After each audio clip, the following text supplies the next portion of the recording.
站住！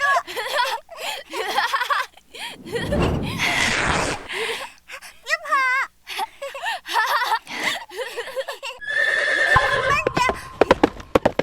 嫂子，百户大人给你送的东西。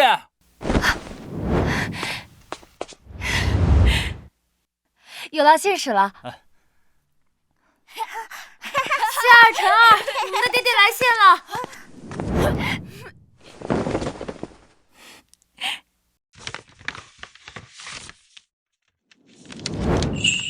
爱妻辞霜，见字如面，吾在边关甚是思念。你们爹爹说他很思念我们。太好了，爹爹最疼我们啦！虽然上次玄逸回来，单单接走了大嫂和大嫂的2个孩子，但他的心里始终最爱我们娘仨。慈霜，为父如今只是一个小小的百户长，还不能带太多亲属进东阳城。我大哥在战场上战死，你和大嫂，我只能先接走大嫂，免得他们孤儿寡母受人欺负。你放心，等我以后站稳脚跟，便接你们娘仨过来一起住。可是慈霜，你身为人妻，最能体会大嫂带着2个孩子的不易。大嫂失去了丈夫，可你还有我，我们不可如此自私。我不是那个意思，只是……我就知道阿霜是最懂为夫的。另外，祖宅乃你我厉家之根本，切记守好，记住了吗？记住了。二师傅，我们该启程了。来了，你们照顾好自己。军营有信使，我会经常给你们写信、带东西的。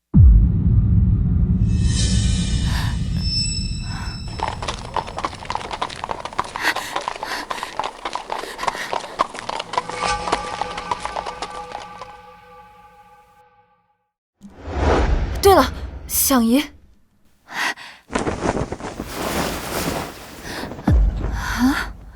怎么会没有？娘亲，爹爹给我们的好吃的呢？为什么只有这些破衣裳？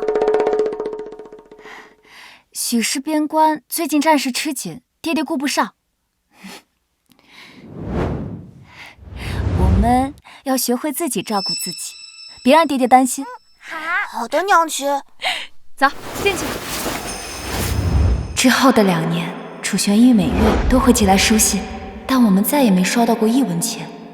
我曾寄信去问他，而他却始终没有回复，只是一再的叮嘱我们在乡下守好祖宅。我原本以为只要这样一天天的挨过去，就能等到夫君回来，不料我们最终等来的却是一场大瘟疫。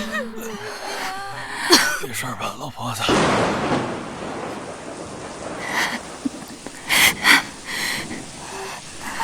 娘亲，我走不动了。现在再坚持一下，我们快到城外的救济点了，那里有药还有大夫。再坚持一下。希儿，你醒醒啊，希儿！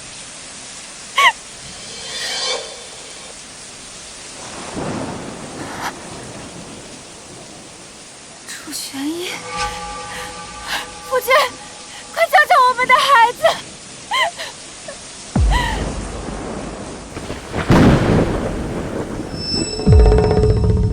玄逸，你为什么不能回头看看我们？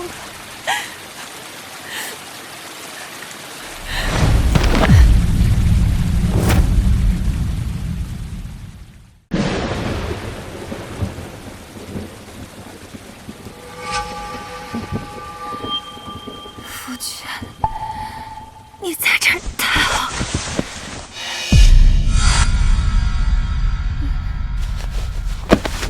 大夫呢？让他救救孩子吧。这里的大夫都很忙，你别在这儿添乱了。陆慈霜，他怎么在这儿？弟妹，玄逸不是让你在家里守祖宅吗？你跑到这里来干什么？乡下爆发瘟疫，我和孩子们……玄逸，墨儿和嫣儿还在发烧，能不能让大夫看看他们？立刻去请华大夫给墨儿和嫣儿瞧病。可是华大夫正忙着呢。别废话，立刻去请。是。玄烨，你刚才不是说已经没有大夫可以看病了吗？大嫂的儿女是大哥的遗孤，不一样。我们的孩子就快死了呀！你一个当娘亲的说的什么话？他们不是好好的睡在那儿吗？糟了！云溪、云晨，你们不能睡着，快醒醒，醒醒！云晨、云溪。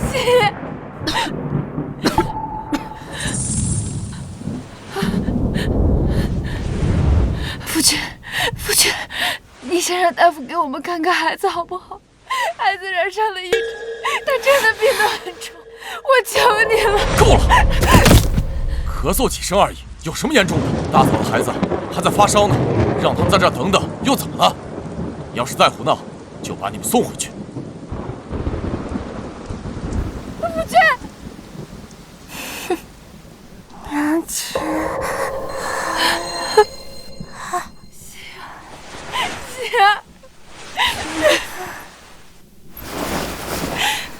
娘亲在，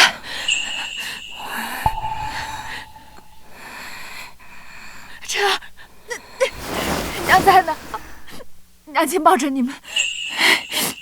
等爹爹忙完了，他就会请大夫来给我们治了。我们再等一等，等一等。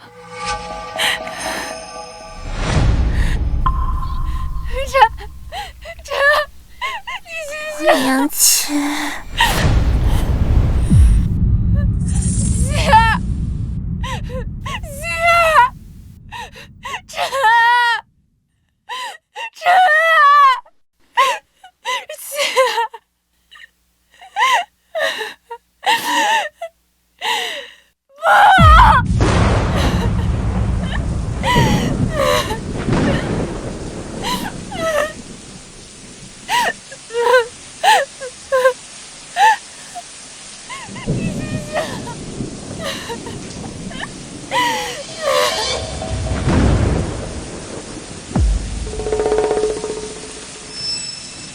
楚玄逸，陈儿、希儿也是你的孩子，你为何会如此狠心？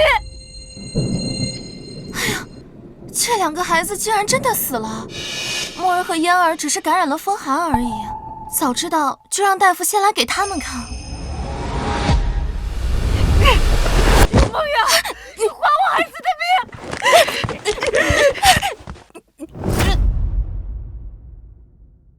你还我孩子的命！陆思霜，你疯了吗？要不是你把他们带出来，他们怎么会死？是孩子们染上了疫症，我才……够了！我让你守好祖宅，你守不好；我让你照顾好孩子，你却害死他们。你还有什么脸面留在我们楚家？这是休书，从今往后，你便不是我楚家妇。楚玄逸，我整整等了你2年，才刚见面，你就把休书都已经写好了。弟妹，这事儿也不能怪玄逸。虽然说玄逸真的很爱你，但这次你真的是太任性了。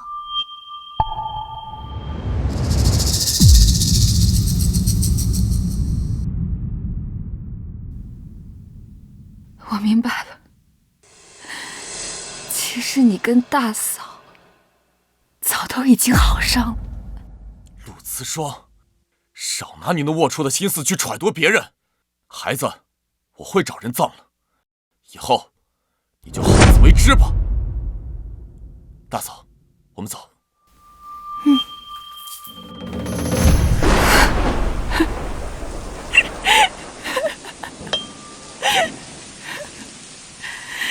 什么爱情，什么想念，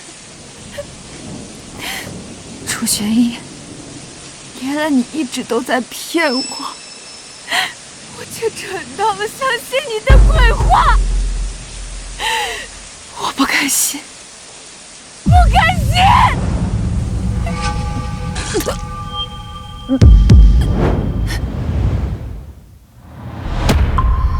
娘亲，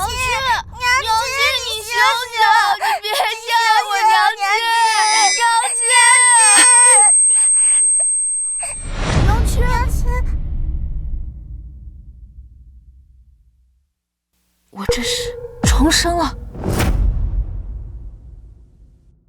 娘亲，你还难受吗？我这是重生，回到了疫情前被厄晕的那次。娘亲没事，别担心啊。你们都饿了吧？我先去给你们做好吃的。娘亲，家里1粒米都没有了，我们不饿。不饿。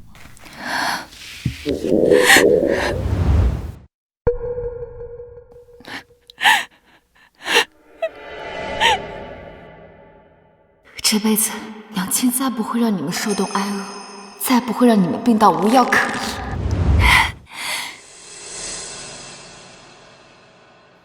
等着，娘亲有办法。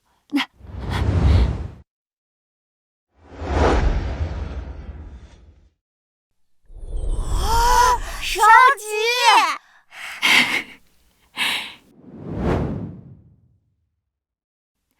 夏尔晨，快吃吧。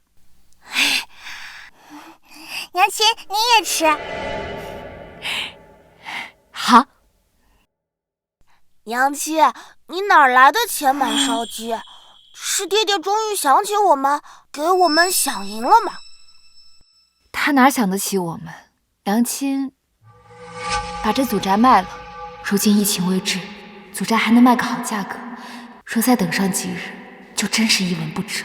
娘亲，您不是常说祖宅是我们和爹爹的家，我们要守好它吗？这不是家，是困住我们的牢笼。娘亲，你说什么？没什么，对娘亲来说，什么都没你们重要。娘亲，那我们以后住哪儿呀？明日我们就去军营找你爹，他会安置我们的。可娘亲，你说爹爹在东阳城戍守边关，我们不能拖累他。如果我们去的话，爹爹会不会不高兴啊？快吃吧，明日还要启程呢。好。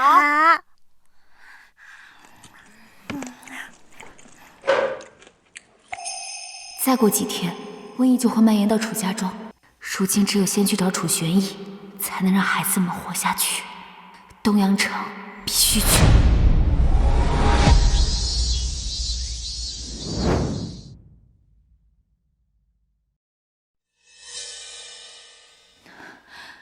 军营到祖宅起码不过2个时辰路程，前世楚玄义竟然2年都未回一次家。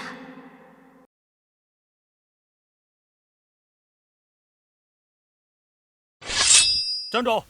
军营重地，闲杂人等不得靠近。军爷，小夫人是来找楚百户的。楚百户？就是楚玄义。哦，是楚千户。千户？他晋升了？是啊，你们是他什么人？哦，我们是他老家的亲人。哦，楚千户没在军营，前阵子他因一些军功被赏赐了一套大宅子，我带你们去。多谢。跟我走吧。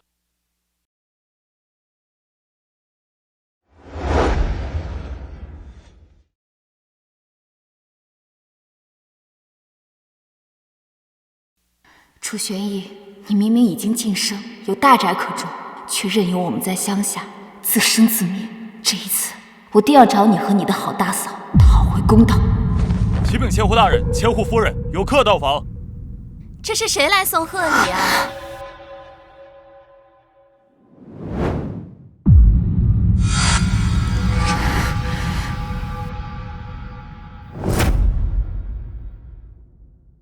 又是谁来送贺礼啊？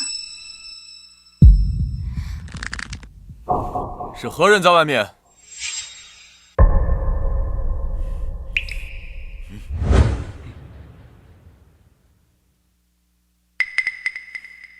你们何时进的城？不是让你们好好守着祖宅吗？怎么不听我的吩咐，竟连孩子也带过来了？夫君，方才那个兵士为何称大嫂千户夫人？这……弟妹，别放在心上，那些兵士都是些粗人，不懂规矩，就喜欢乱叫。对，军营里没那么多讲究，为父和大嫂清清白白，你何必在意这点小事？爹，快进来陪燕儿玩啊！爹，阿说，燕儿还小，什么都不懂，随便乱叫的。大哥早逝，孩子们在外面无人撑腰，屡屡被欺，为父只得挺身相护。阿说，我相信你一定会明白其中深意的。你们夫妻二人许久未见，就别在孩子面前你侬我侬了吧。弟妹带着孩子一路辛苦，想必腹中早就饥饿难耐。我去叫厨子多准备几个好菜。燕儿，我们走。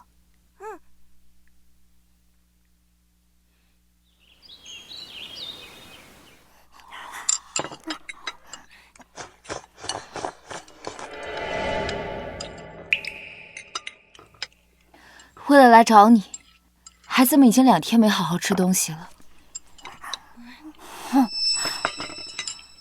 识相若使智之态，蝼蚁！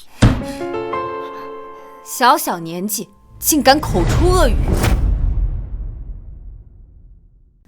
小小年纪竟敢口出恶语！你如何知晓？你们以为我们来自乡下便不通文墨吗？别忘了，我爹也是秀才，我自小跟在他身边，耳濡目染，又岂会不知？你小小年纪，言语无状，教养全无，回去好好学学何为口出秽语，有辱文风吧。墨儿，不过是多读了几本书，有什么好炫耀？还不快给你小婶儿赔罪！我又没说他，凭什么要我赔罪？你这孩子，你小婶儿说什么就是什么，快赔罪，不然就罚你不许吃饭。哎，不吃就不吃，哼！大哥不吃，燕儿也不吃了，乡巴佬！哼！弟妹，你误会墨儿了，你有所不知，墨儿前几日才被他二叔送入学堂，便深得夫子喜爱。夫子前几日还送了他一本孤本呢。墨儿刚才不过是在背书罢了。二弟，这事你是知道的呀？刚进府就为难孩子，哪有长辈的样子？娘亲，何为孤本？就是非常珍贵的古籍，娘亲也没见过。不过等你木儿哥哥消了气，可以让你爹爹和你大伯母去问问他，舍不舍得让我们看一眼。夫君，大嫂，你们说呢？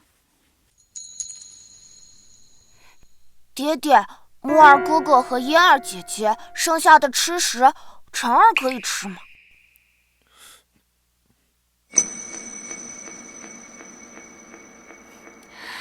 这一桌子山珍海味，咱们在祖宅见都没见过。可你大伯母家的兄姐却早就吃腻了。既然他们不稀罕，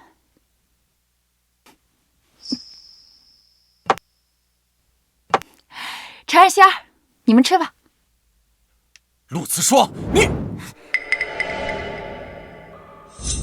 好一对狗男女，这一世不让你们遭报应，我都算白活。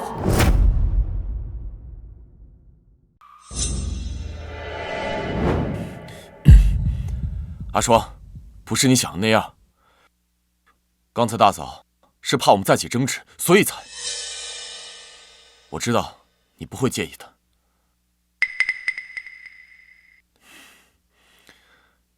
我有话与你说，跟我来。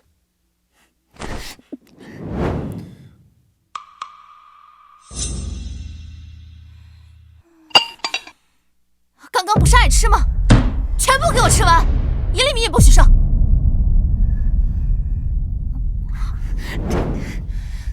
夫君有何吩咐？待孩子用完饭，你们即刻回祖宅。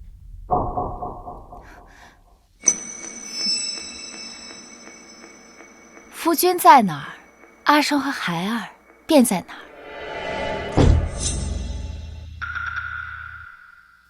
阿双听话，你之前答应过为父要守好祖宅的。哼，祖宅都卖了，还有什么好守的？不过不能让这个渣男知道。楚玄逸，你个没良心的！如今世道不好，乡下不好挣钱，我拿什么养活孩子？你让我们回去，是想让我们娘仨去死吗？何时用你来养孩子？我每月都会托人烧毁饷银、吃食，还有衣物，何来养不活一说？就靠你给那2件破衣裳。你胡说什么？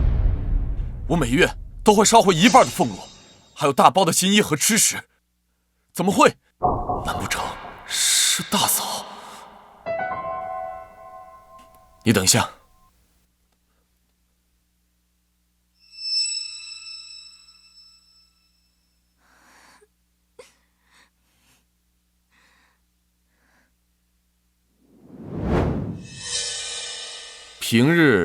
平日我在军营里边忙碌，府中都是靠大嫂替我操持，我的俸禄和赏银也都一并交给了大嫂。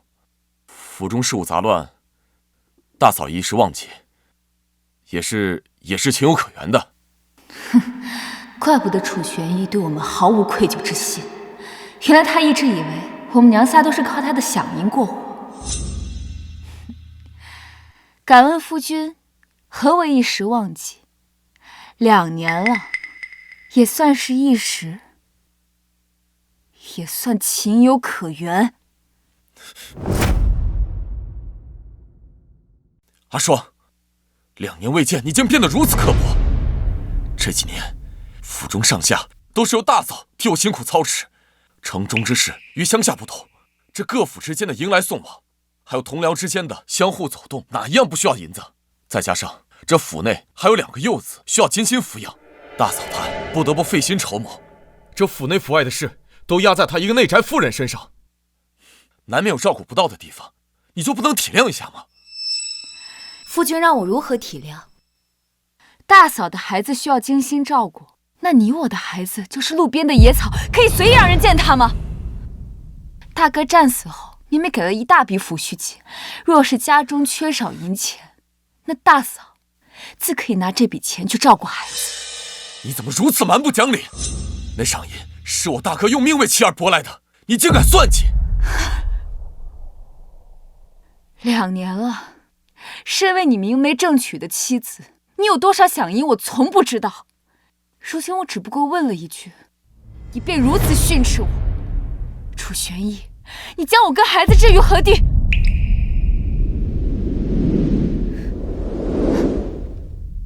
是我错怪你了。从今天起，我亲自托人跟你送回饷银去，绝不含糊。既然你和孩子辛苦找来，便在府中住上几日，在城里多逛逛，我也很想你们。既然如此，我去给你们铺床。你先带孩子回去休息，我去便回。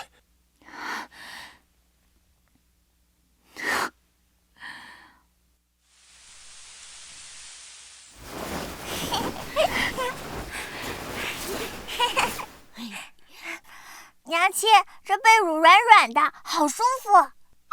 这宅子也好漂亮，我们可以永远住在这里吗？这个要问你们爹爹了。云溪、云晨，这是爹的卧房，你们去跟莫二哥哥和嫣儿姐姐住一起。至于以后嘛，爹和娘亲会再商量。哼，2个孩子跟我一起住，夫君还是去陪你的好大嫂吧。陆子双，你自己心思龌龊，倒来攀扯大嫂。为夫问心无愧。希儿、婵儿，你们去玩吧。莫非这2年，夫君都在为我守身如玉？当然。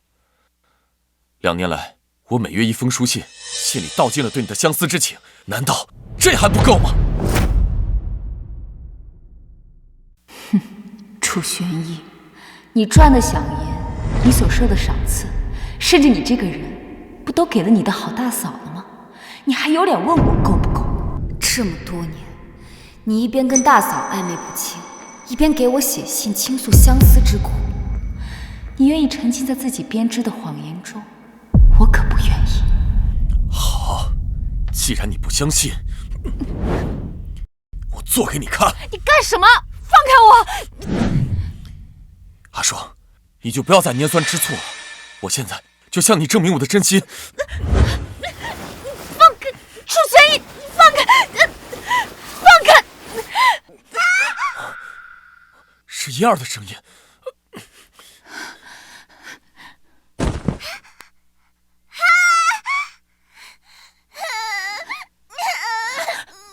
儿，你的头怎么磕破了？他推我！你们为什么要伤害燕儿？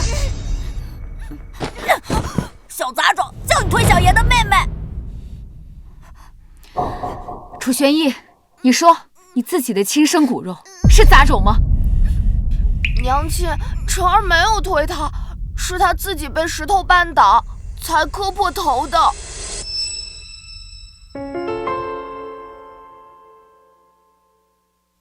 走，娘亲带你去安君堂找李大夫。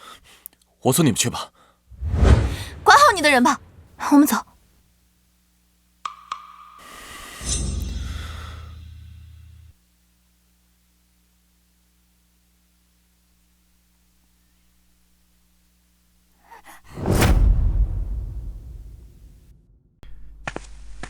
你小小年纪竟然敢撒谎，今日为父就好好教训你。我没有，没有。还不承认？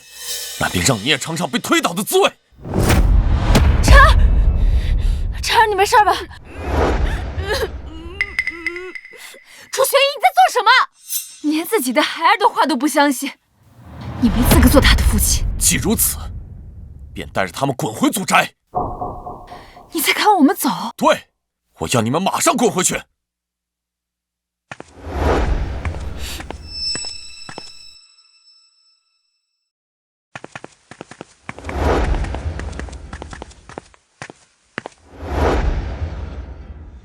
去！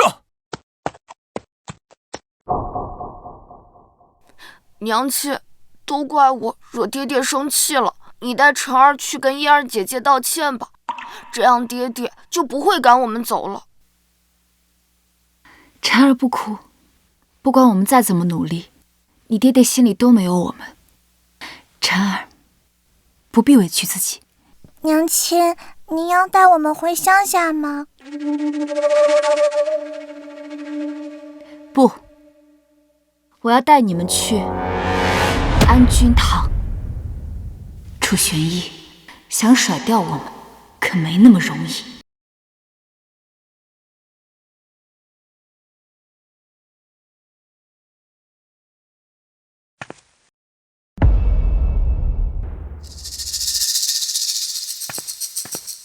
你竟敢追到这里！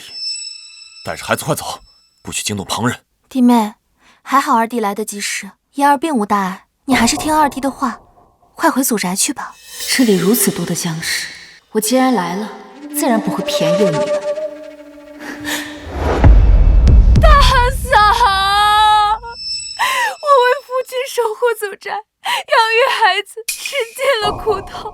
如今孩子受了伤，顾着盼爹爹回来，只求大嫂能够看在孩子的份上，把父亲还给我，让我和孩子们有一个完整的家吧。快跪下来求你们大伯母！大伯母，求求你把爹爹还给我们吧！求求你了，大伯母！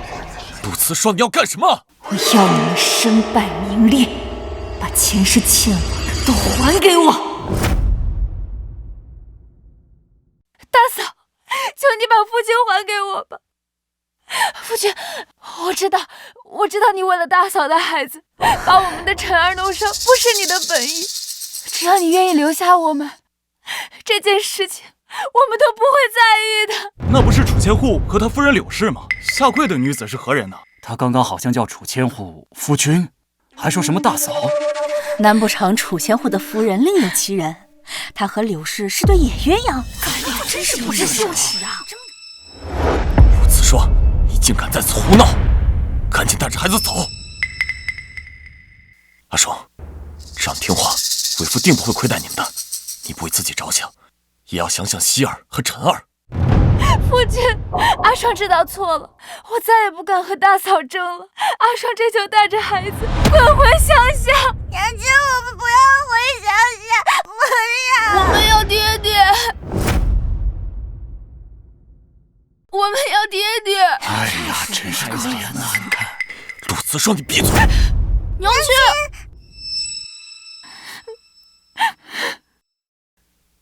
父亲，以前你每月一封书信，诉尽你对我和孩儿的相思之情，可为何如今一切都变了？2年前，你联系大嫂孤儿寡母，恐遭人欺辱，便先将他们接入城。你曾许诺会来接我们的，可我们娘仨在祖寨苦苦等了2年，你都没有回来。事到如今，孩子想念爹爹，我们也没有什么要求，只求像大嫂一样陪在父亲的身边。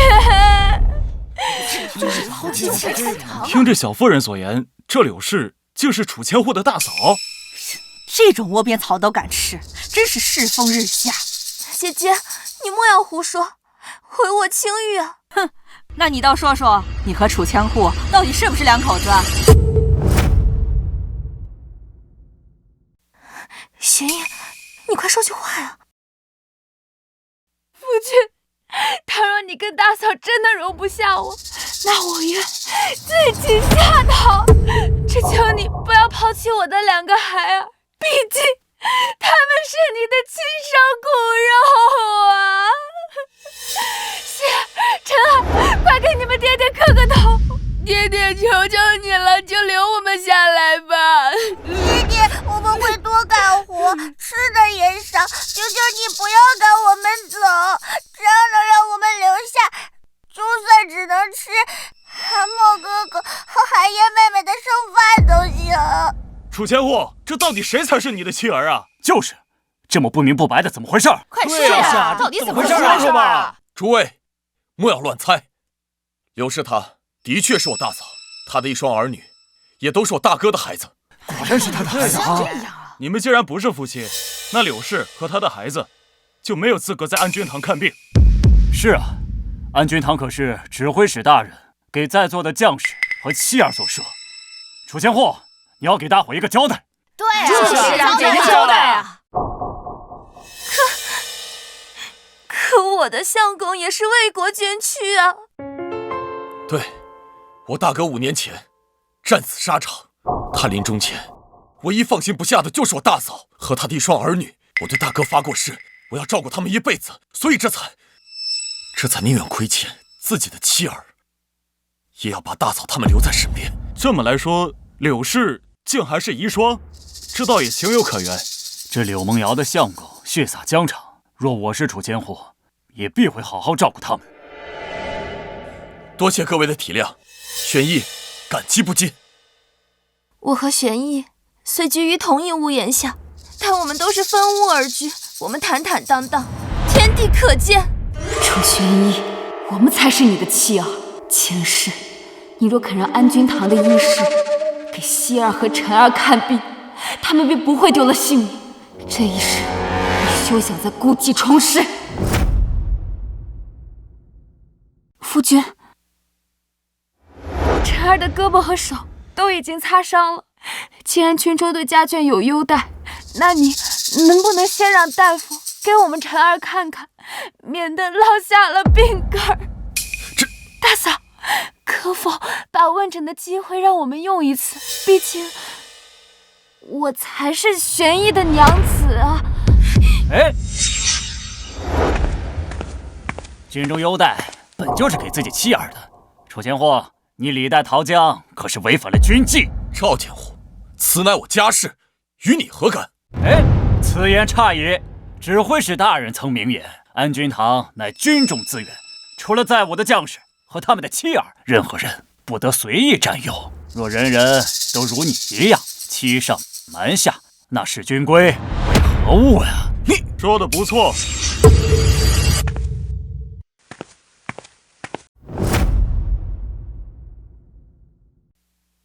参见大人。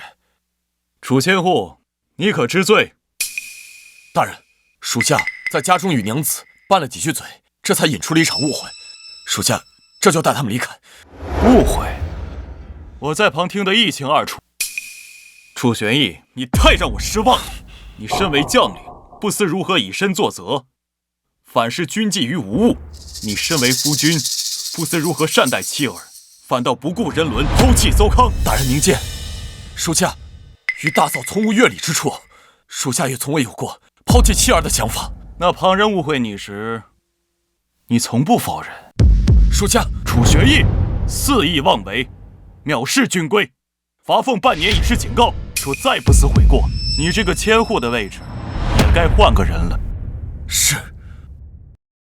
楚玄义、柳梦瑶，今世你们的丑恶嘴脸，终于现于人前。楚夫人，楚夫人，我是这里的指挥使萧占庭，你还有何问题，尽管说，我定会为你做主。这位大人处事公正，想来他定会言出必行。大人，还请大人为民妇做主，我要与楚玄义和离。还请大人为民妇做主，我要与楚玄义和离。不行。楚玄义，你我和离，你便可以给大嫂一个名分，你二人名正言顺的在一起，难道不好吗？我为你二人着想，你为何不愿？住口！慈霜，莫要胡说，人言可畏。大人，实是陆慈霜误会了我和大嫂的情分，这才铁了心要和离。望大人再给属下一个机会，我定把此事办妥。也好，便再信你这一回。只是陆娘子，如今瘟疫横行，流民四起，你一人带着孩子，恐怕难以过活。你还是莫冲动。如若你考虑再三，依然想要和离，便来司衙寻我，本官定会为你做主。你务必好生处理此事，安顿好他母女三人，便来回报于我。属下遵命。先带孩子去诊治吧。多谢大人。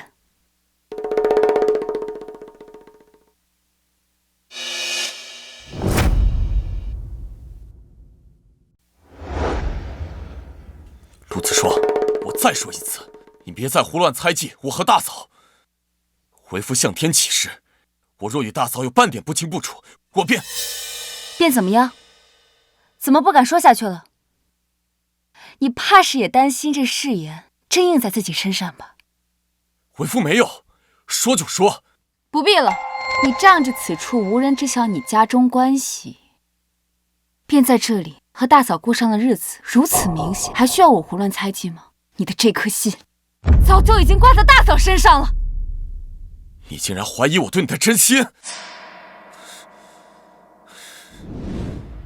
看来为夫这2年寄给你的家书全都白写了。那些家书毫无用处，现下我早已经烧成灰了。说什么？你怎可如此践踏我的心意？心意？快别往你自己脸上贴金了。你的钱都给了大嫂，心意也全都用在她身上了。你我不必纠缠，还是趁早和离吧。我不同意，我已经解释过了，向英一事只是个误会，别揪着不放。现下先稳住他，把他欠我们的债都讨回来，再去找萧大人。好，和离的事可以暂且搁置，但你得答应我几个条件。什么条件？说说看。玄义，你们二人商议，我在此处多有不便，不如我带2个孩子先去歇息。嫂嫂留步。我的第一个条件就是，你将大嫂还有她的孩子带回他的老家，托亲戚照顾。我带云晨和云溪与你在此处安心度日。什么？你怎么非要刁难大嫂啊？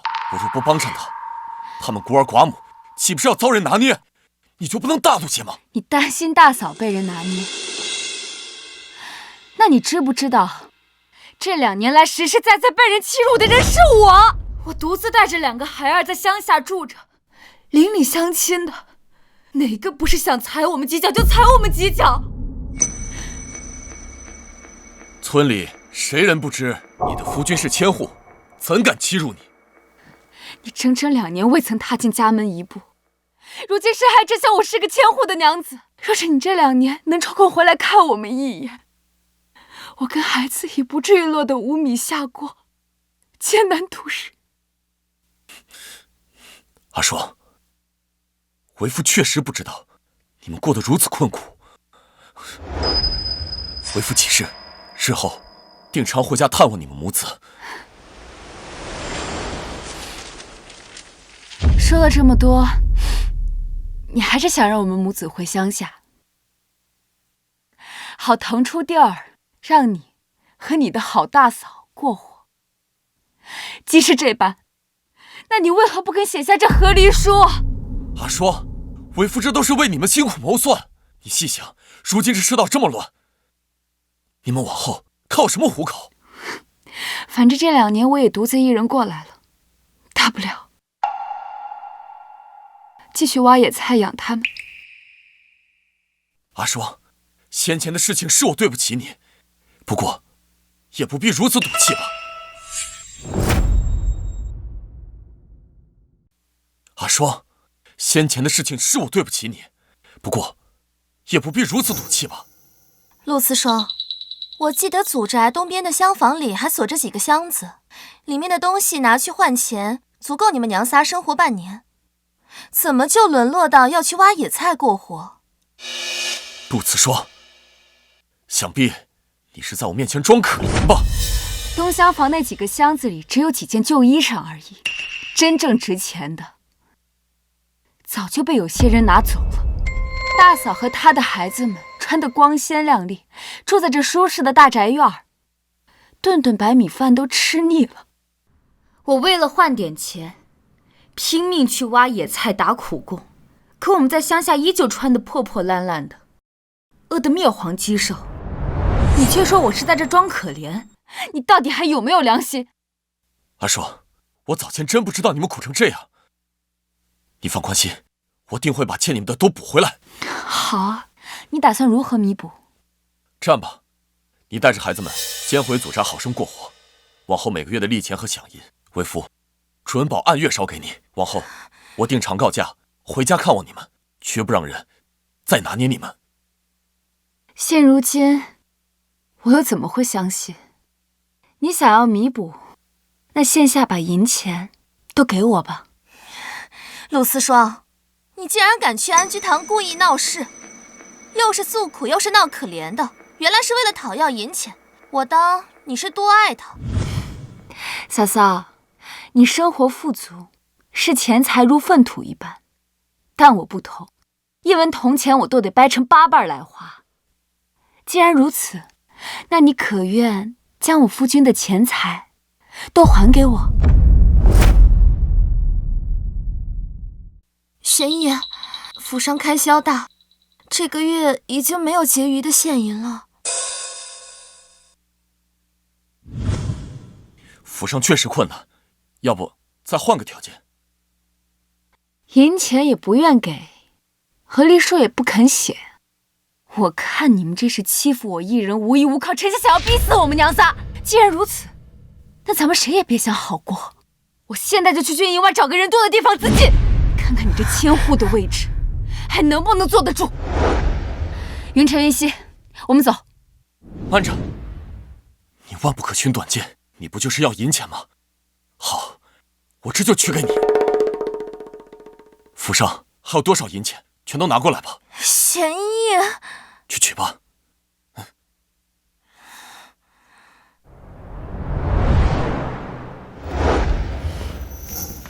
我就剩这些细软了，拿着吧。还不快拿着！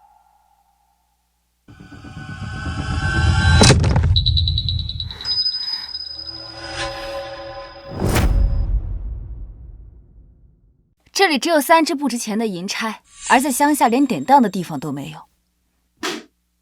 我只要银钱。你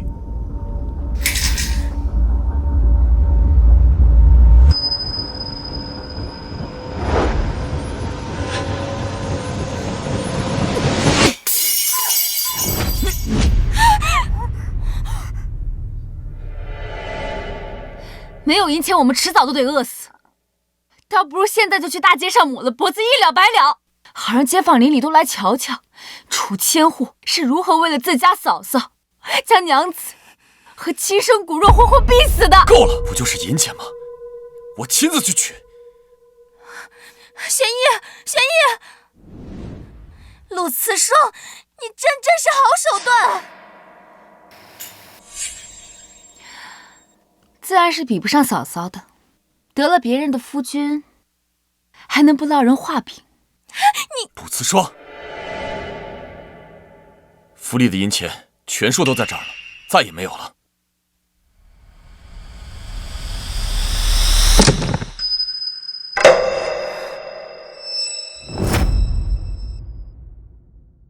这是我攒了2年的银钱。攒了2年是吧？看来这些钱本来就是我的。这下你满意了吧？还不够，我要楚寒墨藏的那个孤本，再加上楚寒烟的围棋。咱们家云晨云溪长这么大，连块碎玉都没摸过，总得见见这些个稀罕物件。娘，这些是我的玩意，我不想给他们。爹，我不想给他们，你快让他们走！陆慈霜，银钱你拿走也就算了，现在连孩子的东西你也要抢吗？陆慈霜，别蹬鼻子上脸了。云晨和云溪到底是不是你的亲生骨肉？楚寒墨和楚寒烟都有的东西，他们俩凭什么不能有？这2个乡下的泥腿子，凭什么拿我和兄长比？爹，你快把他们赶出去啊！玄烨，2个孩子不是故意的，他们还小呢。爹爹，我是他们口中说的泥腿子吗？爹爹，娘说了，你在家书里一直惦记着我们，难道这一切都是假的吗？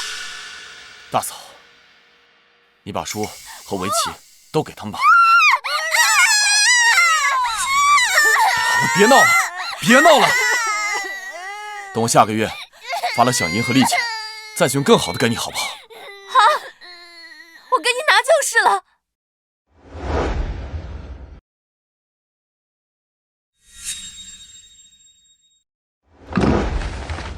这下你满意了吧？满意，当然满意。你们放心，我以后不会再带着孩子来打扰你们了。这些钱财再加上卖掉祖宅的部分，足够我们在这里立足了。我们走吧。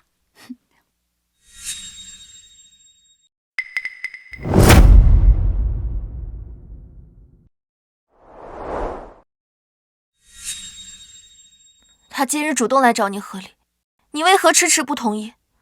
大嫂，玄烨，我不是要逼你们2人和离，你们2人若是能好好过日子，我自是替你们高兴。只是那陆慈霜，他如今心里只有钱，怕是早就对你没感情了。原本是要找机会和离的，但是今天他在安君桃如此大闹一番，如果转头就和他和离，旁人定会觉得我抛妻弃子，这样对你的名声也不好。萧大人那儿也需要有个交代，不然官位不保。那女人的话不可尽信，依我看，你还是找人亲自把他们送回祖宅，不然就这么留着，总是个祸患。他要是再这样闹下去，这个家岂不是要被搬空？你说的倒也没错，只不过玄烨，你就可怜可怜我们娘仨吧。好，都听你的。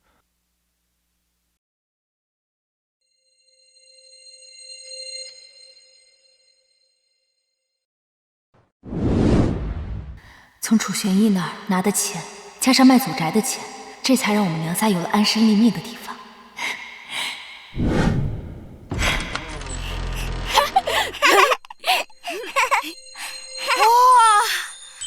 娘亲，这院子可真好看。经历了这么久的挫折，我和孩子们终于可以开始新生活了。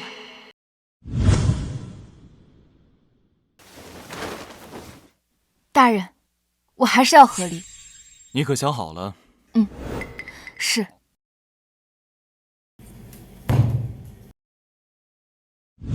以后我们就住在这里。娘亲，我们不回乡下去了吗？不回了，以后这里就是咱们的家。你们去看看，打算怎么布置这里？娘亲，我想在这里做一个秋千。好，娘亲，我想在那里面放个大书架。好，以后咱们就一起把这里打造成温馨舒适的家。太好了！娘亲，爹爹不跟我们一起住了吗？他是不是不想要我们了？我是死过一次的人，所以早就接受楚玄义不要我们的事实。但是这对2个孩子来说太残忍了。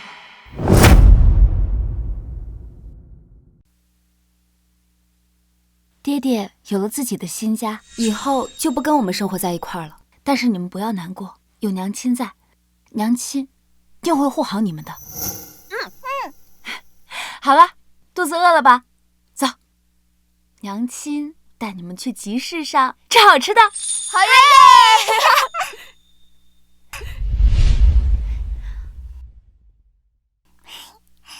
娘亲，这糖葫芦可真好吃。奉天承运，皇帝诏曰：今女帝登基，行新政，开女学。现于凤阁女学擢选女师，凡通文墨礼仪教者，皆可复考。3日后辰时，携皇榜至凤阁女学应试，勿钦此。我手上这些银钱也撑不了多久，总得找个赚钱的法子。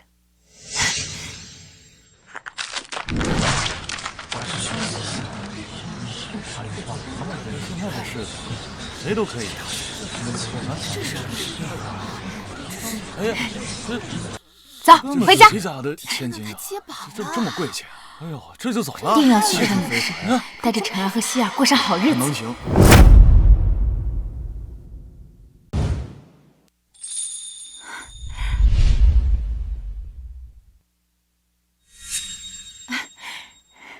敢问夫子，我是来面试丹青堂教习一职，不知该去往何处？连皇榜都敢接，看来你对自己的实力颇有自信。凤阁女学专为女子而设，乃是当今圣上对我等女子的体恤。我也想为女子求学献一份力。有志气。我是学院的云学正，后日拿此凭证前来应试，若能通过，便可留下任教。多谢云学正。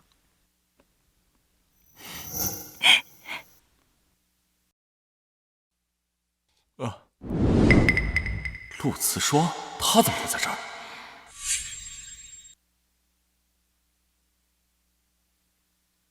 陆慈霜，你怎么还没带孩子们回乡下？难不成你拿了钱想反悔？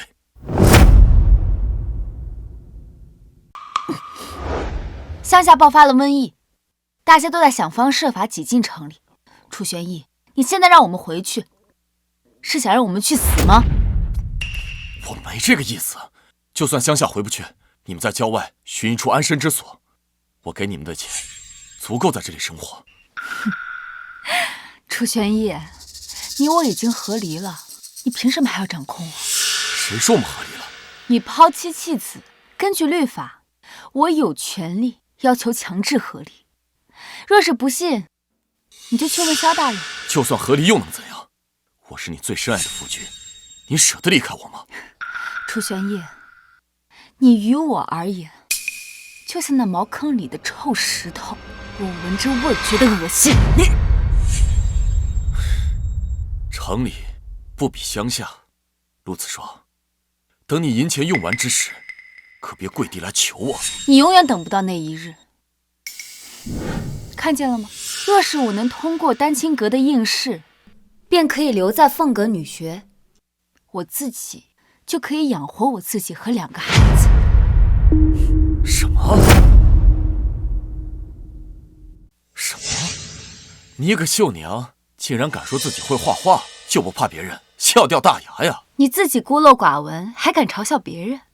你难道忘了，我爹爹是秀才出身，极善丹青，我从小跟着他学画，因此就连我绣的刺绣花样也极受欢迎。别以为自己学了几年书画就能进丹青堂的应试。你要是不想带孩子们回去，我可以派人寻出小宅安顿你们。你暂且住下，有什么话以后再说。楚玄义，从你将我们母子3人赶出千户府的那一日起，我们与你便再无干系。别忘了，希儿和陈儿姓楚不姓陆，不管我对他们是好是坏，都是他们的亲爹。这种渣爹，以后只会一次又一次地伤害希儿和陈儿。楚玄义，我绝不会任由你摆布。那不如我们赌一把。哦，怎么个赌法？若是我能通过选拔，留在凤阁女学，我要你和希儿、陈儿断亲。陆慈说，你疯了！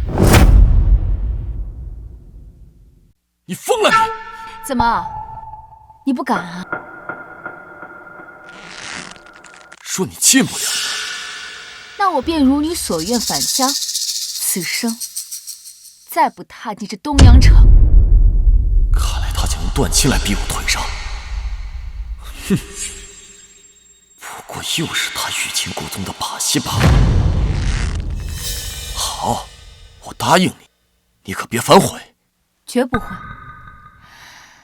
不过，我要你对天发誓，不会倚仗手中权势给我使绊子，否则你便会被罢官免职，前途尽毁。好，我对天发誓，绝不会对你使绊子，要不然我就被罢官免职。这下，你满意了吧？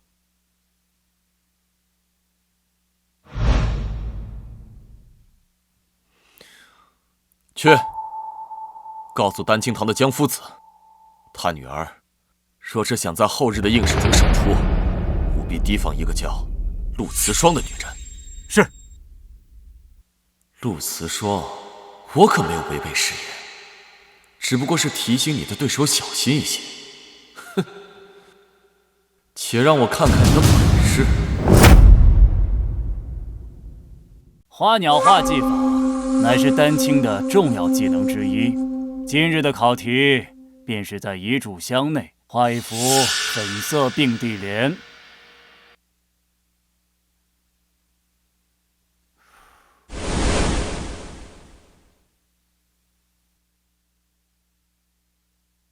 动笔吧。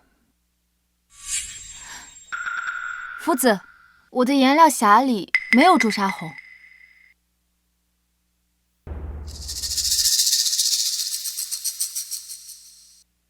正好考验一下你的应变能力。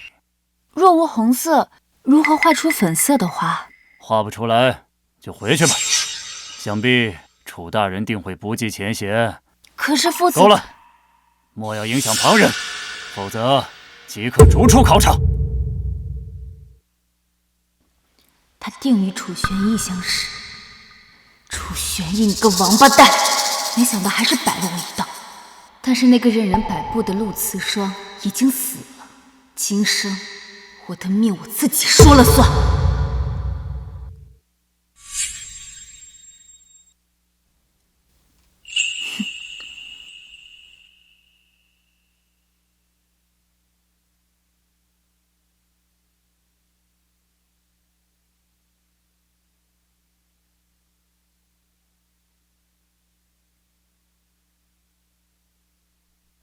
任你有天大的本事，今日也要败在我的脚下。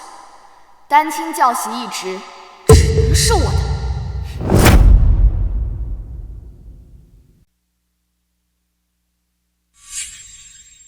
参见大人。你在这里做什么？阿双今日应试丹青教习，我放心不下，特来等他。你二人既已和离，就该一别两宽，互不相扰。你这般惺惺作态，真是枉为男儿。原来陆慈双没骗我，和离并非我所愿，是阿双他。不要一有问题就怪在女子身上，你好自为之。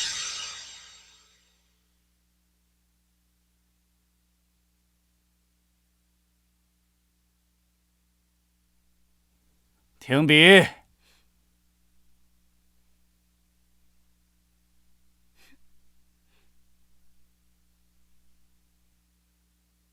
你这是哭脸，与题目不符，不能收。你这是哭脸，与题目不符，不能收。可我的颜料匣本就没有朱砂。面对突发状况，毫无应对之法，如今还强词夺理，此卷作废。夫子可以针对，若不是有人指使，妄图徇私舞弊。你声音很是耳熟啊，里面为何如此吵闹？启禀大人，里面正在进行丹青教习的选拔，好像起了争执。丹青，随我去看看。是。你莫要血口喷人！你自己技艺不精，还想诬陷监考官？果然是一介村妇，上不得台面。哎呀，我刚才没站稳，这并蒂莲怕是要成了黑心脸了。那我倒要好好观赏一下姑娘口中的这幅并蒂黑莲。那我倒要好好观赏一下姑娘口中的这幅并蒂黑莲。指挥使大人。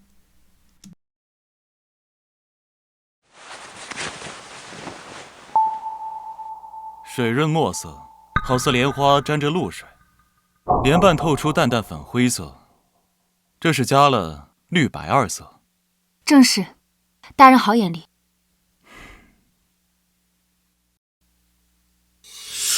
朱砂堆积过多，莲花太艳，反落俗气。这两幅画作高低立判，为何不收陆娘子之作？难不成果真有人以权谋私？大人说笑了，怎会有人做出如此之事？那还不快收下！大人，您是行武出身，又非我女学之人，请恕我难以从命。休得胡言！休得胡言！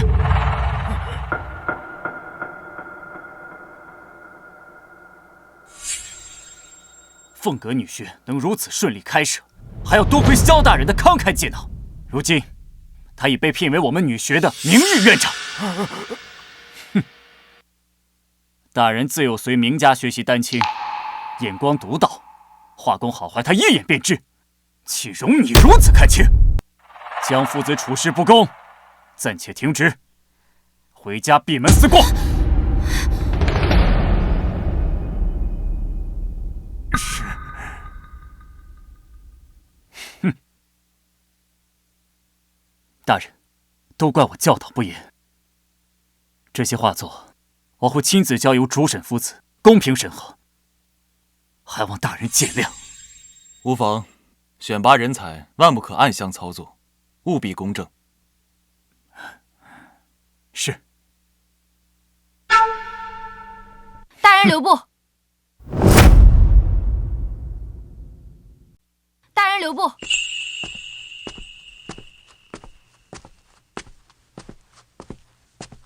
今日多谢大人相助。不必，我只是说出实情。哦，对了，楚玄义在女学门口。他还真是阴魂不散。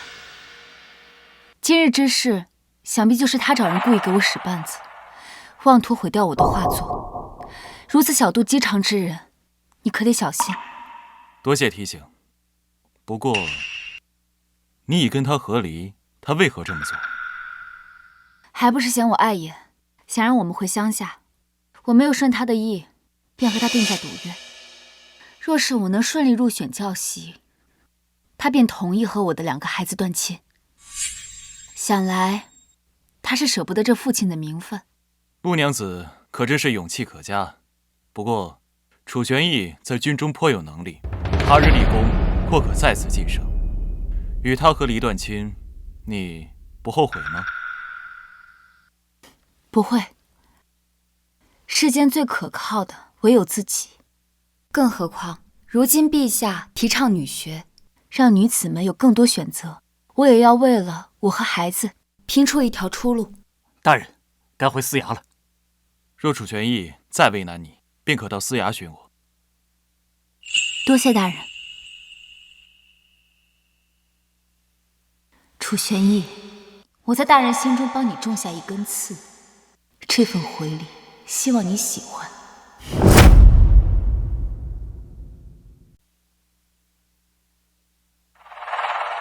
陆慈霜，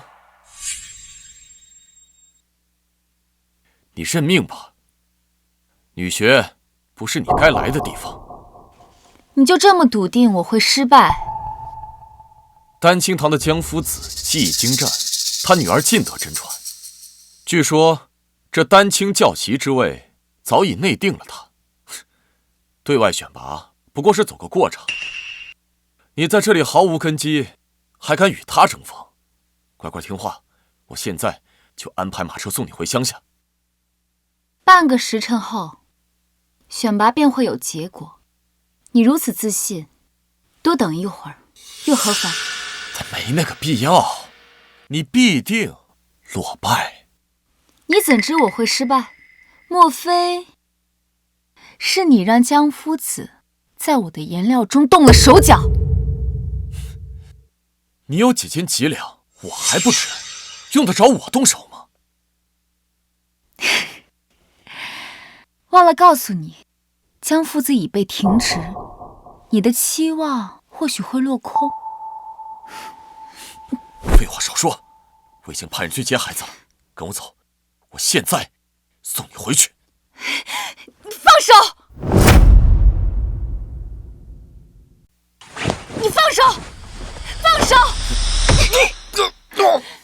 陆慈霜，你是毒妇！这都是你自找的。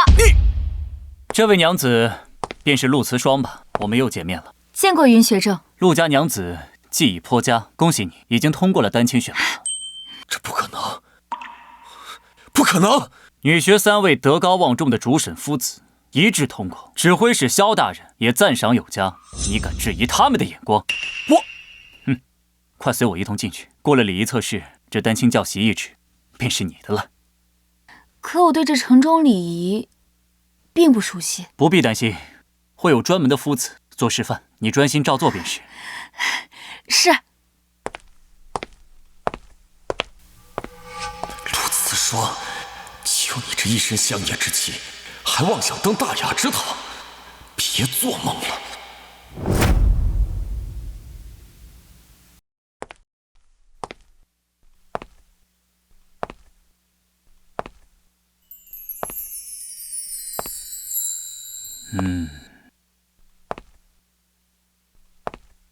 陆娘子，恭贺你得偿所愿。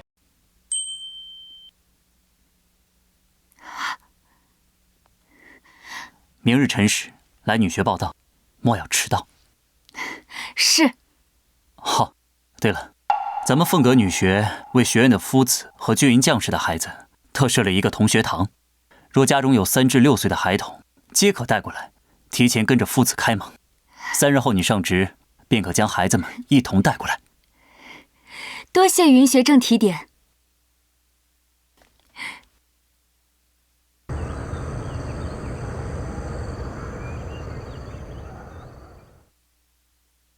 楚玄义，你输了。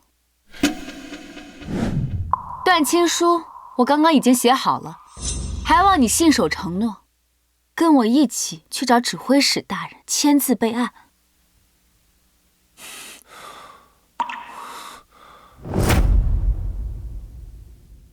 陆慈霜，你是认真的？不然呢？楚玄义，是你先抛弃希儿和陈儿的。我告诉你，从你我和离那日起，我无时无刻不在想让他们和你断亲，因为你根本不配做他们的父亲。哼，上次你拿和离当借口，敲走了我一大笔钱，这次又要断亲，陆慈霜，你现在想从我这儿得到什么？我什么都不要，我只要你们能够断亲。娘亲，娘亲，楚千户，按您的吩咐，属下把孩子带来了。娘亲，真乖。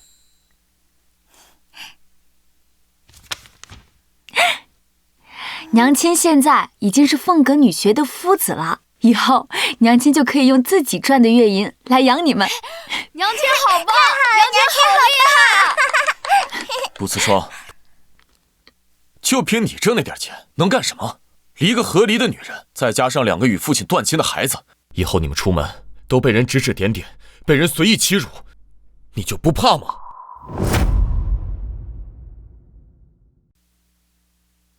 为何要怕？我们本来过的就是这样的日子。阿爽，其实我是一直想着你和孩子们的。这样，等我安顿好大嫂后，便会永远陪着你们的。希儿、晨儿，你们也希望爹爹能够回到你们身边吧？我们有娘亲就够了。陆慈霜，指挥使大人看中了我的能力，很快便会擢升我为亲卫长。别怪我没提醒你，到时候的风光，你和孩子们可半点也沾不上。那就提前祝你能得偿所愿。你就死了这条心吧。断亲，我不同意。楚玄义，你卑鄙！我会重写断亲书，大张旗鼓地送到你府上。你撕一次，我便重新写一次，直到你签字为止。咱们走。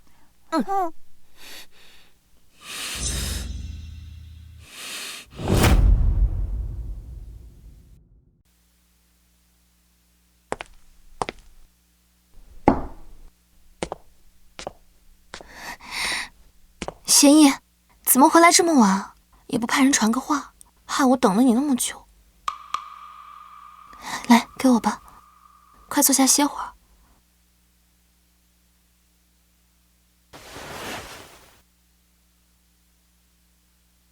大嫂，今日陆慈霜逼我同希儿和晨儿断亲。什么？断亲？不是我所想的，是陆慈霜逼我。陆慈霜，这可是你自己放弃的。你的夫君还有这千户府，我便替你接手了。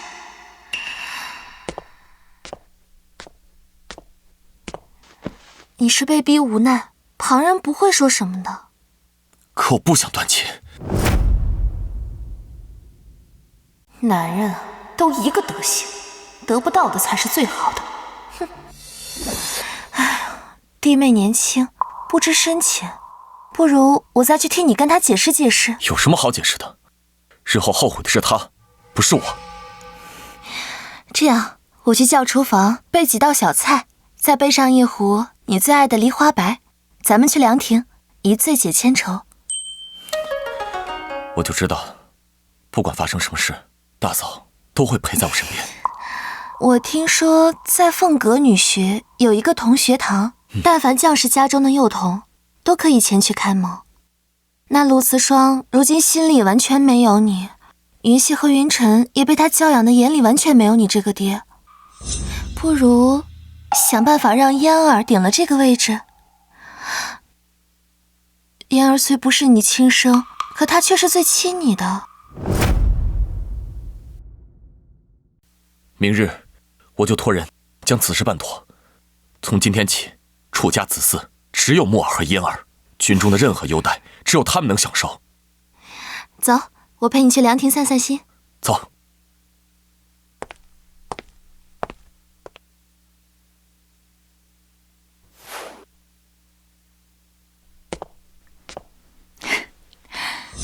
你为何会在这儿？自然是带我的嫣儿来开蒙的。我家嫣儿啊，昨日便来了。如今她可是玄逸的家眷。原来大嫂这么快就改嫁了，小叔子，怎么没见你们摆酒呢？难不成是这再嫁婚书还未备好？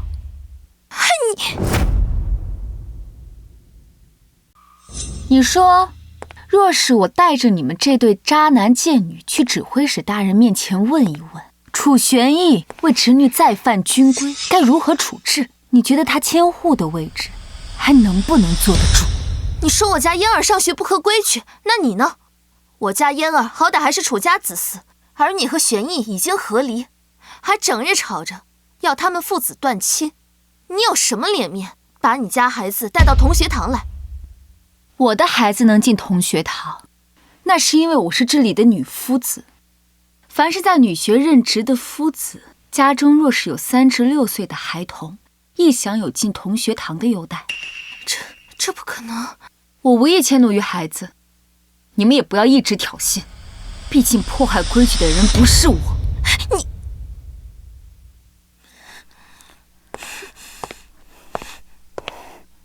娘亲，莫怕，不相干的人不必理睬。好好求学，听夫子的话。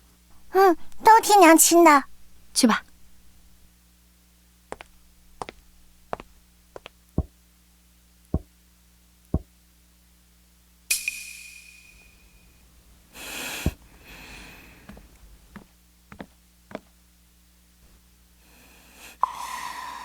玄逸，今日我送嫣儿去同学堂，碰到了陆慈霜，他竟然说自己是凤阁女学的夫子。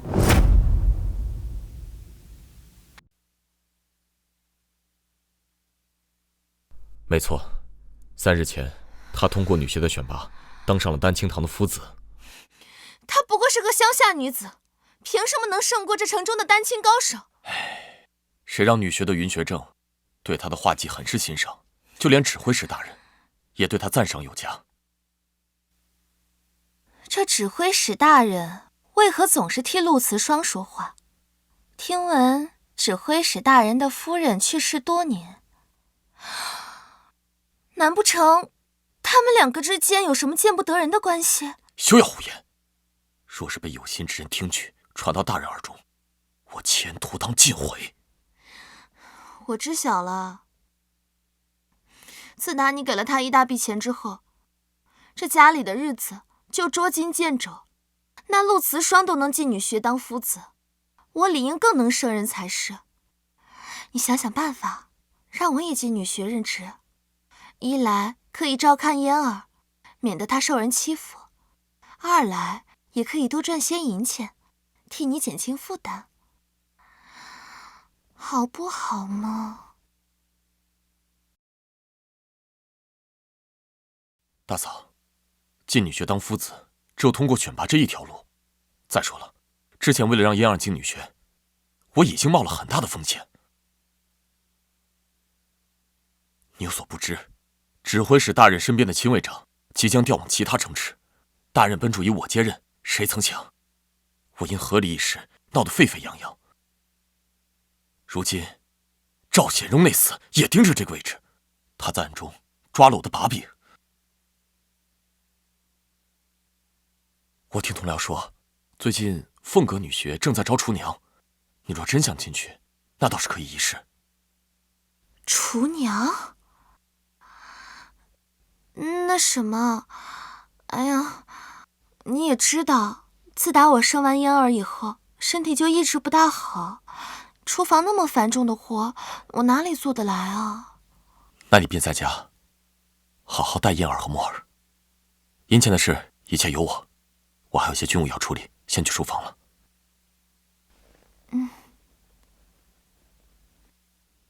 这点小事都办不成，楚玄逸，你还真没用。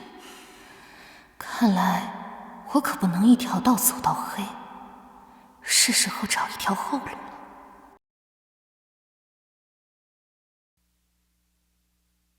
陆慈霜，我们又见面了。你又来干什么？我可不是来找你的，我是来当值的。柳梦瑶，没想到楚家最惦记我的是你啊！我前脚进来，你后脚便跟着，真是让我受宠若惊啊！谁惦记你了？少往自己脸上贴金！若不是你害玄逸被罚俸半年，还拿走了我攒了整整2年的积蓄，我用得着抛头露面出来赚银钱吗？能在凤阁女学任职的，只有通过考核。可我最近没听说什么考核。柳梦瑶，敢问你在女学教什么呢？陆夫子，这刘管事是负责备办教学器物的，你若有需要，尽管差遣。我还要到别处去查验。你早些回家，好好休整。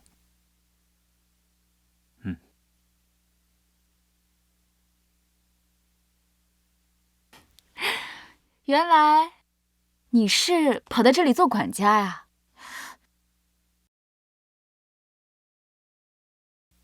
原来你是跑到这里做管家呀？那就有劳刘管事再去把明日需用的物品好好查验一番。陆慈霜，陆夫子，不好了，希儿和楚寒烟掉池塘里了。什么？没事吧？希儿，你怎么了？希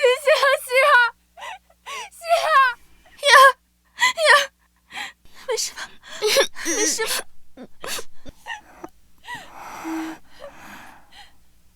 娘亲，没事了。燕儿，娘亲的乖宝怎么掉水里了？告诉娘亲，是不是有人要害你？告诉娘亲，娘亲定然不会放过他。是他，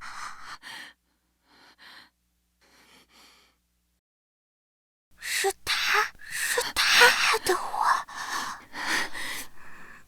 希儿，陆夫子，小孩体弱，耽误不得，还是赶紧送军医馆吧。好。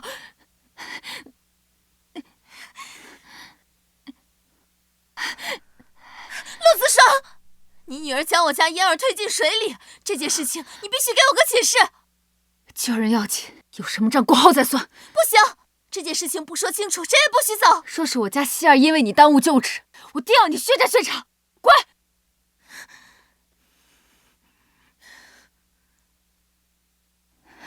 不行，不能就这么放过他。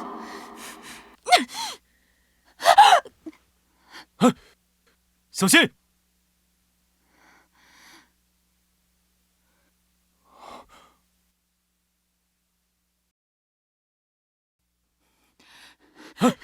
小心！大人，光看见别人黑，看不见自己黑。哼，陆慈霜，你也不是什么好货色。这是发生了何事？孩子落水被救上来后就一直咳个不停。来，安君堂就在附近，我送你们过去。好，多谢大人。大人，楚云熙将我女儿推进池塘，大人你要为我们做主啊！天大的事都没有孩子的命重要，放手！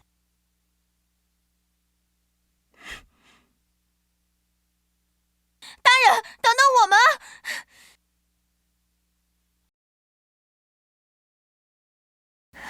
嫣儿，没事了啊。谢谢。玄逸，嫣儿被楚云熙推进池塘，差点淹死。没事吧，嫣儿？陆慈霜，你是怎么教导孩子的？云熙为何以大欺小，无辜将嫣儿推入池塘？此事你给我一个交代。希儿自有良善，有爱弟妹，我相信我的女儿，她不会推人。2个孩子落水，云熙6岁，嫣儿才5岁，不是云熙推的嫣儿，难道是嫣儿推的云熙吗？我说这位夫人，孩子有错就要教训，如果你要包庇，那就是害了他。对呀，没错。小孩不就得教训？肯定不是我姐姐，我姐姐不会害人的。滚开乡巴佬！你姐姐就是个害人精。他才5岁呢。楚寒烟，你才是害人精！云溪姐姐不该教你。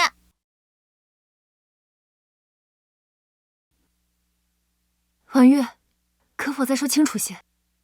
陆夫子，今日是我拉云溪姐姐在池塘边玩，楚寒烟忽然走过来，就推了云溪姐姐，被云溪姐姐发现避开了，然后楚寒烟就自己掉进水里去了。那云溪怎么会掉进水里？因为她想拉楚寒烟出来，却被楚寒烟拖进水里了。不可能，绝不可能是我家嫣儿。陆次双，这小女娃是你的学生，她自然向着你女儿说话。次双，我知你还在误会我与二弟的关系，可你也不能迁怒嫣儿啊，她才5岁。陆次双，有什么事冲着我来？何苦为难嫣儿？云溪呢？还不叫她过来，给嫣儿赔罪！大叔，你真好坏不分，推人的明明是楚寒烟。你这个小牛，讲话没规矩，还谎话连篇。今日我先替你的父母好好教训你。哼！我萧战庭的女儿，还轮不到你来教训。爹！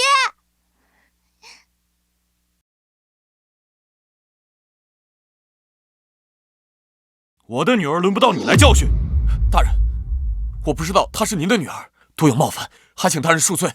我女儿自小就像我，嫉恶如仇，从不善于说谎。楚玄义，我劝你还是好好审审你这好大嫂的女儿。嫣儿，若真是云溪推你下了水，二叔定会为你做主。撒谎之人要是被查出来，定会被抓了，永远可就见不到自己的爹娘了。不是我的错，我讨厌他们，以前都是我叫你爹，为何他们来了就不可以了？他们不但抢走了你，还抢走了哥哥的孤本和我的围棋，所以他们该死，都该死。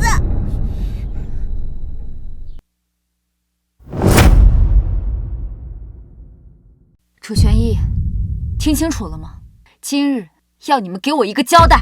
玄义，嫣儿她肯定不是有意的。陆次双，云溪有没有什么大碍？嫣儿和云溪身上都流着楚家的血，你何必如此咄咄逼人？你的亲生女儿被诬陷，而你却处处维护你大嫂的这一双儿女，难不成你才是他们的亲爹？你别说，还真有可能。这要不是亲生的，那楚千户为何如此维护柳氏的孩子？而且他们不是一直都叫楚千户爹吗？对啊，我也听见过，小叔、寡嫂如此不知避讳，真是闻所未闻呢。听闻楚千户还想争夺亲卫长的位置，就他这品性，绝对落选。你住口！再敢乱嚼舌根，我定要你们好看！够了！楚玄义，一屋不扫，何以扫天下？你若连家事都处理不好，就不要再回军营了。大人，大人，还有你大嫂的女儿故意伤害楚云溪，楚云溪医疗所需费用，你需尽数承担。此外，你还需另备补偿，给她押金。属下遵命。若她未能实现承诺，你便来司衙选我，我定会为你做主。多谢大人。走。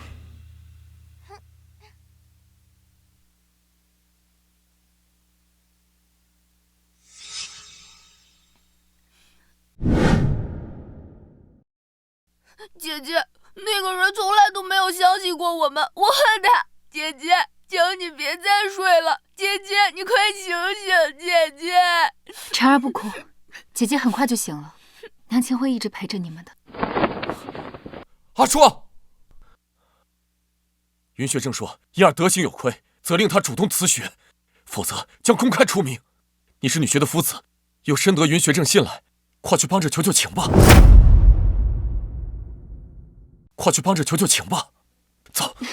楚玄义，你的亲生骨肉被害得至今未醒，竟还要我去给罪魁祸首求情，你还是人吗？陆子双，你以前一直是温柔体贴、善解人意，如今变得如此冷血。告诉你，今天你去也得去，不去也得去。娘亲，爹爹，希儿，希儿，你终于醒了。希儿，告诉爹。推你的其实不是嫣儿，是你自己不小心掉进水里，对不对？陆子双，你这是何意？希儿刚醒，需要静养，你先走吧，有什么事等他好了再说。希儿，爹这就抱你去找云学长，不管是不是嫣儿推的你，你都说不是。可是爹爹，推我的就是楚寒烟，我为了救他被拉下水，爹爹一定要替我做主啊！楚玄逸，你的心是石头做的吗？希儿昏迷你一次都未来看过，如今他好不容易捡回一条命，你不但没有关心安慰，还要他替害他之人遮掩。所以爹爹，你不是来替我做主，你的心里只有楚寒木和楚寒烟，没有我和弟弟，对吗？走开，别靠近我姐姐！云溪在安君堂的花销都是我付的，我这还不算关心她吗？我看这钱是你替你的好大嫂出的吧？楚玄逸，你竟然为了他们让我们去做伪证！我没有逼迫你们，我只不过是让你带着云溪去女学替燕儿说几句话，就这么点小事，你为何不肯帮忙？爹爹，就是楚寒烟推的我，你为什么要让我为他说情？云溪，你就当帮爹一个忙好不好？如果你燕儿妹妹因此事被女学劝退，背负骂名，爹爹以后下去该如何和你大伯交代？我看你是怕不好跟你的好大嫂交代吧。楚玄逸，你若是再不滚，我马上叫人了，到时候丢脸的可是你。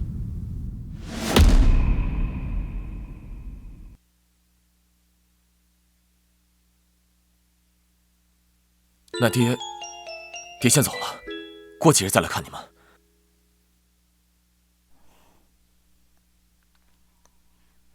娘亲，他不配当我们的爹爹。对，他不配。此后我们就当世界上再没这个人，这样心就不会痛。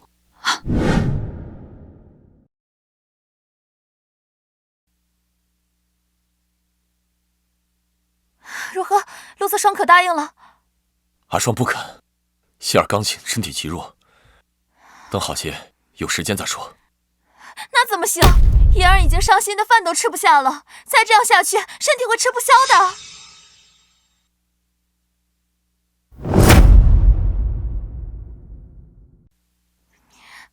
玄逸，我也不是有意的，我只是太担心妍儿了。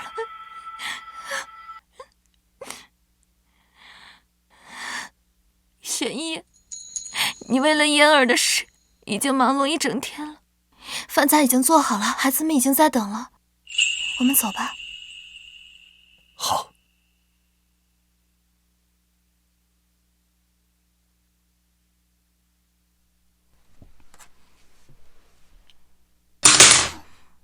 我不要下人吃的饭食，我要蟹粉丸子，我要牡丹酥啦！这饭食是给牲口吃的吗？爹，你是怎么吃得下的？要是云溪和云晨面对这样的饭菜，他们不仅不会挑剔，还会感恩戴德的吃完。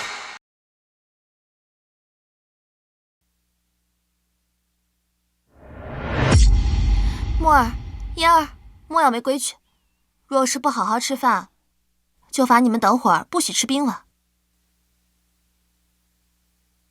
玄逸，你也别怪墨儿和妍儿抱怨，自打你被罚俸，家中积蓄又被那陆慈霜要走，这府上的饭菜是一日不如一日。咱们大人还能忍，可这孩子正是长筋骨的年纪，长此以往，怕是身体要被拖垮。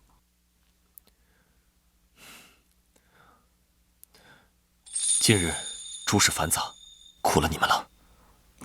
我是无妨，只是墨儿和嫣儿最近瘦了许多，我看着心疼。那陆慈霜如今已是凤阁女学的夫子，不缺银钱，他又向来爱重你，如果你让他把拿走的积蓄还给你，他定然会听。府中花销，我自有办法负担，你无需多虑。军营还有药物，近几日我便不回来了。玄逸，玄逸，我还有话未说完。玄逸，连个女人都镇不住，真是没用。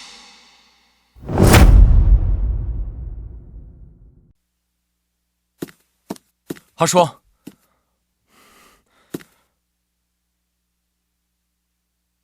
希儿，见你无事，爹就放心了。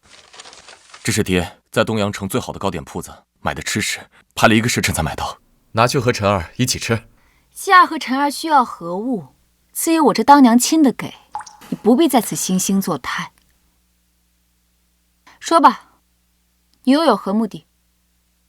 燕儿那孩子日日哭着要回女学，她也是你从小看大的，你非要如此绝情吗？绝情？若不是念在他年幼，我定要让整个东阳城的每一个人都知道他有多恶毒。你，希儿、晨儿，收下吧，这毕竟也是爹的一番心意。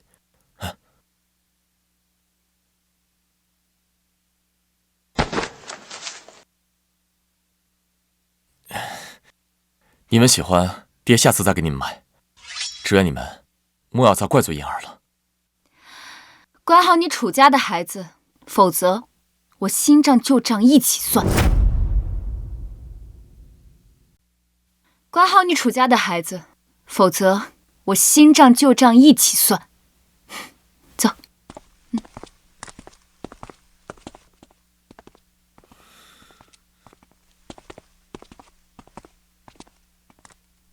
希儿，你为何要收那人的吃食？你可是不再怪他了？当然不是，娘亲，我们要和他断亲，以后我们只有娘亲，没有爹爹。不过，这是他欠我们的。对，不能便宜了他。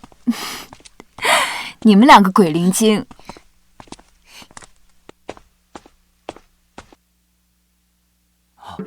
刘管事，萧大人现在正在听风阁休息，你去叫人送些吃食和茶水。是，我这就去。看来我的机会又来了。萧大人身份显贵，若今日能与其成就好事，看日后谁还敢跟我作对。哼！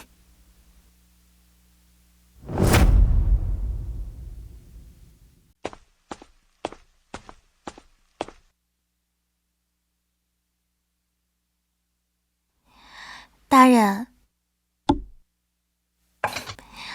这是小女子帮大人备的冰粥，大人尝尝。哎呀，对不起大人，大人恕罪，小女子这就帮大人清理干净。哼，你想干什么？大人，我是楚玄义的大嫂，大人松手。你身为寡嫂，不知避讳，挑拨小叔，夫妻离心，任职女学，不知洁身自好，行为轻佻，还想行不轨之事。你若还想保留颜面，立刻离开凤阁女学。大人，我滚！是。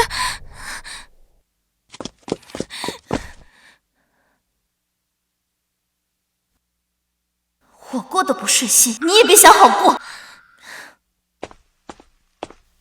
想办法把陆四霜带进听风阁，事成之后还有重赏。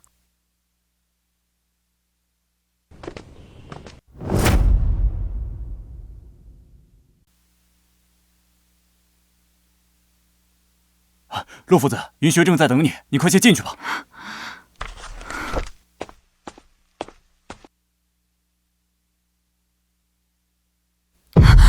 大人，我不知道你在此更衣，我这就出去。萧大人，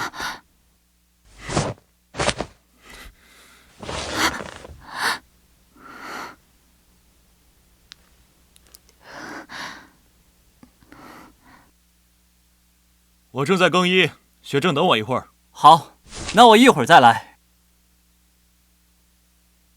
陆夫子，不解释一下吗？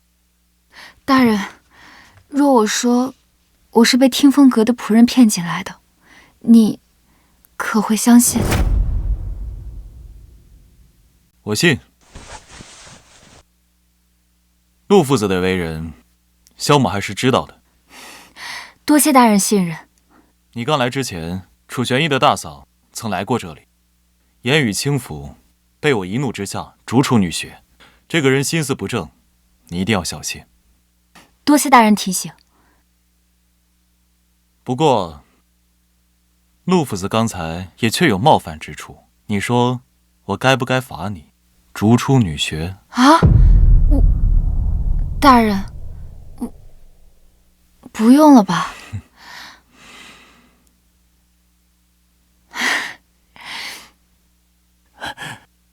楚玄义的破题册可有拿到？我要的东西，你都准备好了？承诺你的自然已经安排好，不过就这点好处，可不够养活你们母子3人。这里面藏着楚玄义的贪污罪证，你拿着它，定能压着楚玄义当上亲卫长。楚玄义，是你自己没本事，可不要怪我。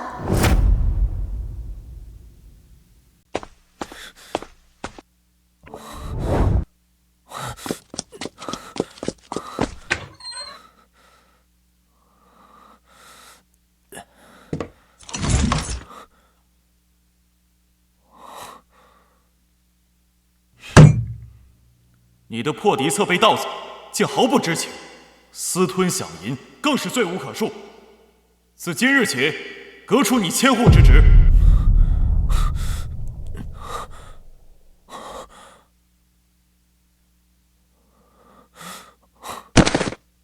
大嫂，你竟然背叛了我！今日来的匆忙，给玉儿准备了些许薄礼，希望玉儿一生幸福安康，生辰吉祥。谢谢。哇，好漂亮啊！谢谢陆姨。玉儿，不可对陆娘子无礼。仙侠又不在学堂，叫姨多亲切啊！再说了，爹爹从不会给玉儿买佩戴之物。要是陆姨能当我娘亲，多好啊！我就有很多好看的事物了，还有兄弟姐妹了。娘亲，我也想要一个妹妹。阿硕，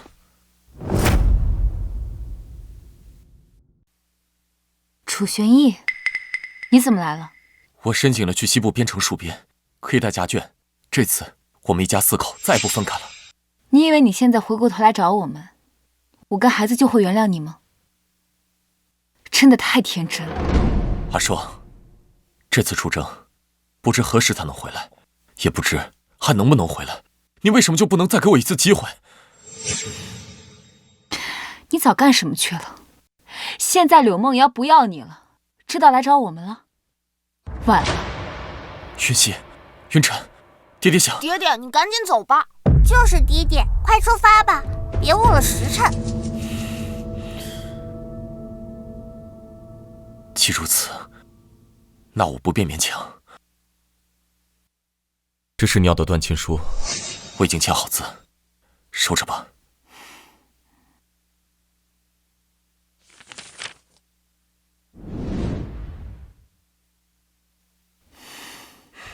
来，大家吃菜。好。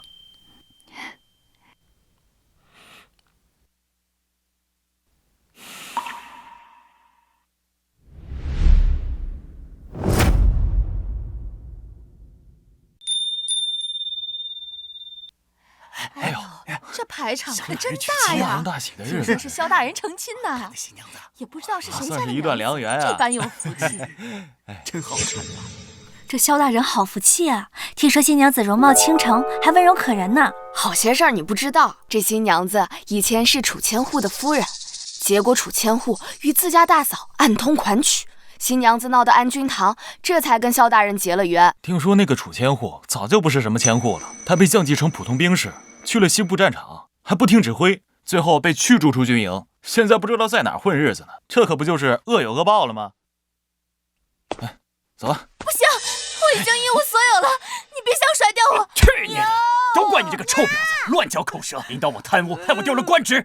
你要是再敢纠缠，老子把你们统统打死！不行，不行，不行！怎么办？我已经什么都没有了，我们娘仨该怎么活呀？真是多行不义必自毙，都是报应。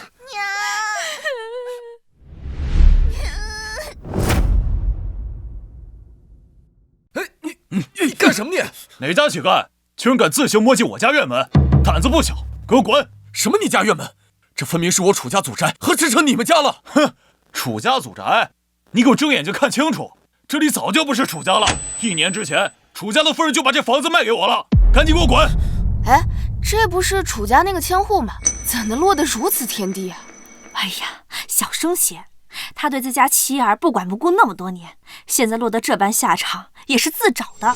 快走吧。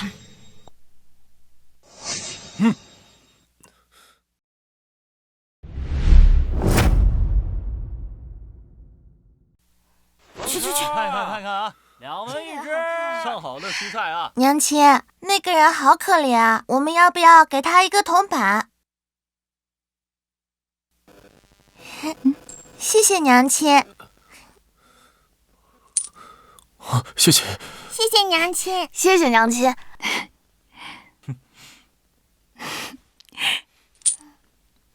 谢谢，谢谢小公子小姐。走。